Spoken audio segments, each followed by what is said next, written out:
CNN, Latin America has surpassed Europe and the United States in the daily number of reported COVID-19 infections, the director of the Pan-American Health Organization, PAHO, said Tuesday, putting the region at the center of the global outbreak. There have been more than 2.4 million cases and more than 143,000 deaths in all of the Americas, Dr. Carissa Etienne told a press briefing, adding the region has become the epicenter of the COVID pandemic. PAHO is particularly concerned about Brazil, where the number of new cases reported last week was the highest for a 7-day period since the outbreak began, Etienne said. Peru and Chile are also reporting a high number of cases, she added, warning that for countries in the region, now is not the time to relax restrictions or scale back preventive strategies.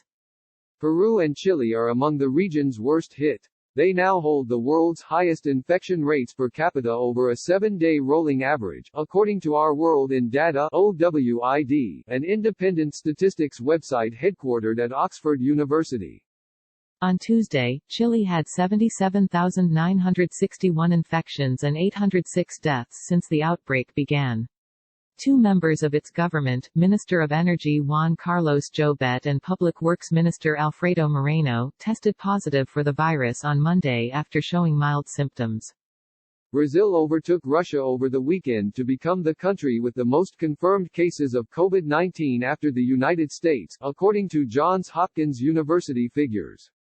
By Monday, it had 374,898 infections in total and 23,473 deaths, according to the Health Ministry.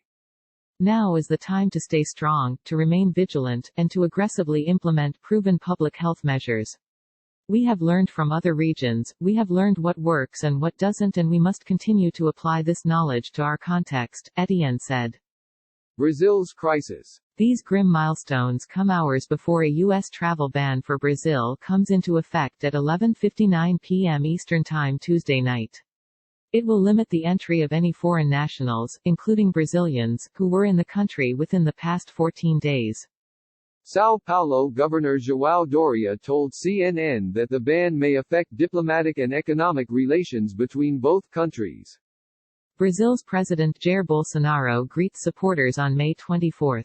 His city of 12 million is the worst hit in the country, with more than 83,000 infections and 6,220 deaths, according to the latest data from the Brazilian Health Ministry. Doria told CNN that President Jair Bolsonaro had been undermining the preventative measures and messaging by the governors of the most impacted places in Brazil. The behavior of President Bolsonaro is the wrong behavior. He is against social isolation. He's against orientation of the science, Doria said, adding that in his city, we support social isolation, we recommend to the people to use masks and stay home. Bolsonaro has referred to the virus as a little flu and frequently downplayed its risks. 2 health ministers have left his cabinet in a 4-week period, one was fired and the other resigned, after disagreements over how to handle the pandemic. A coronavirus model that has been cited by the White House suggests the country's trauma is far from over.